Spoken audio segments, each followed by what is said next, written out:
Well, I mean, when you look at sort of the structure of an organization like the Mafia, you go through this whole ceremony about, I'll never tell, I'll never rat, I'll, prick my finger and, the blood and so forth. And, here you are, growing up in this family where cooperating, snitching, ratting, whatever you want to call it, is so frowned upon. But when you look at it years later, and I've interviewed so many Mafia guys, yes, there are certain guys, like I guess Persico, that never cooperated. Your dad never cooperated. But it seems like the majority of the guys, even the bosses, ultimately end up cooperating.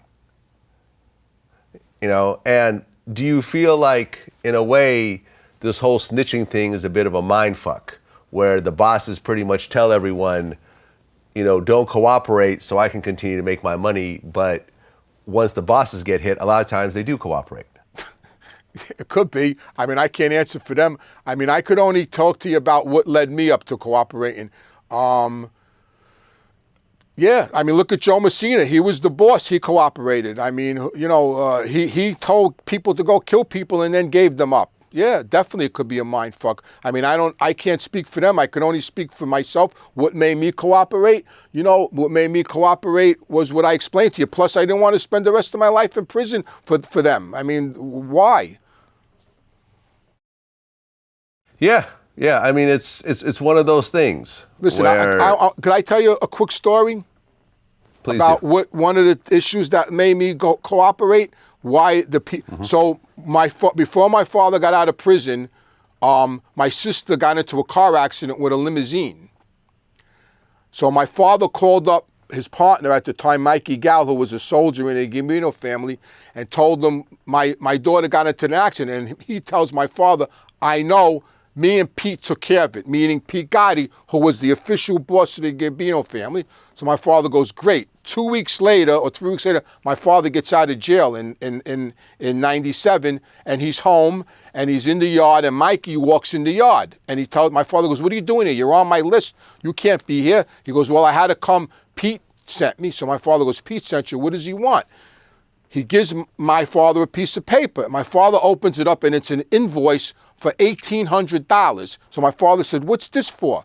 He said, that's for the limousine that your daughter hit. That was the damage. You got to pay the guy $1,800. So my father takes the invoice. He closes it up. He gives it back to Mikey. He says to Mikey, take this back. I thought you and Pete took care of it. He goes, yeah, well, so my father just got out of prison. You're not supposed to ask him for money. He gives the invoice back to Mikey. He says, you bring this back to Pete, and you tell Pete that if he wants this money, to meet me, tell me which street corner to stand on, and I'll wait there for him. And if he shows up, I'll give him the money. Mikey says, what are you, crazy? He goes, no, that's what I want you to do. So Mikey leaves. 18 months later, my father dies. I'm in prison. I'm in Schuylkill prison. I get a visit from a kid that works for me. He comes in the visiting room. He goes, listen, I don't know how to tell you this, but Pete Gotti sent for me. I said, Pete Gotti sent for you for what? He goes, he told me that you got to give him $1,800, that your father owed him $1,800 and he wants you to pay him. I said, what are you fucking kidding me?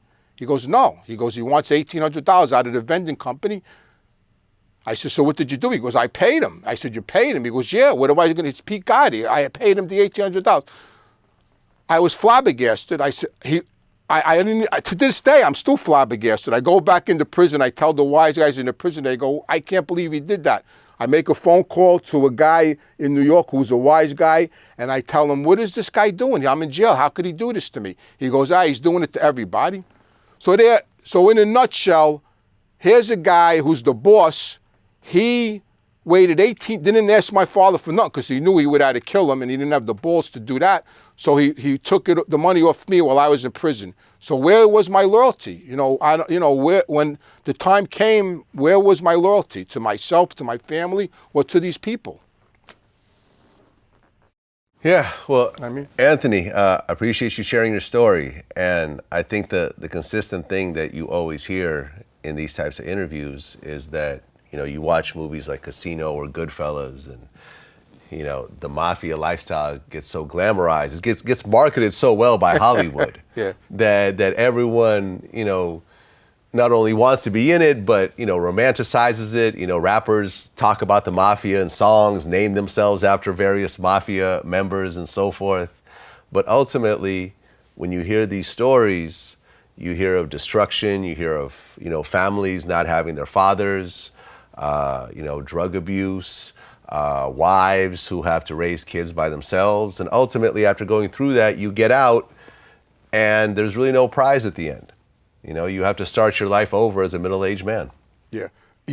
When I got in it, when I was a kid, it was great. The life, just like it was, I got lost in it, the money, you're never waiting on lines, the best tables. I mean, you walk in my house, Frankie Valli's sitting at my table eating dinner.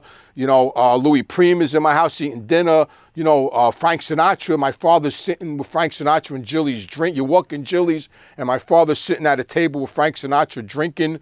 And yeah, it was great in the beginning and then it wasn't. But then at the end of the day, I spent 14 years in prison. My children, my son, I was in and out of prison this first 11 years of my son's life. My daughter, I went to jail, she was 3. I came out, she was 11. She's sitting right here. She's traumatized by the lifestyle. The mothers we made cry. At the end, where's the success? John Gotti died chained to a bed. My father died miserable, lonely, and broke. Where's the success stories? Yeah, people see what they want to see. People see The Godfather, and you're right, all this flash and glamour, but the people like us that live it, that were born into it, we suffer. It's at the end of the day, we're suffering. Yeah, and that's the story that we want to put out there. Well, Anthony, I appreciate you sharing your story. Wish you all the best. That's it. Thank you. It was a pleasure. Thank you. Take Thank care. you.